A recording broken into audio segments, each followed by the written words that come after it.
ဒီပတ်မင်လေးတွေကဘာပတ်မင်လဲတော့မပြောတတ်ဘူးပြီးတော့မှ AI မှာကြည့်လိုက်အောင်မယ်တပ်ပုံရိုက်ပြီးတော့လေဘာပတ်မင်ဆိုတာတစ်နှစ်တစ်ခါပွင့်ပေါ့နော်ပမာပြီးတော့ပါပဲ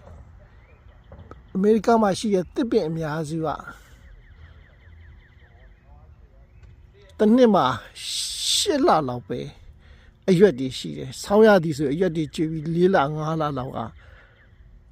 တစ်ပင်မှာဘာရွက်မှမရှိဘူး5လလောက်ဟာအယိုးပဲရှိတယ်တစ်ရွက်တွေကပြိုင်ပြိုင်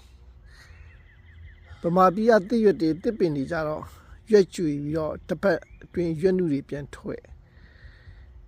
တော်တော်ကွာတစ်ပင်တွေလေရာသီဥတုကြောင့်ဖြစ်မယ်ထင်တယ်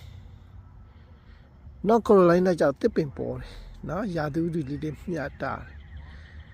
နေရာထိုင်ရတာလည်းအဆင်ပြေတယ်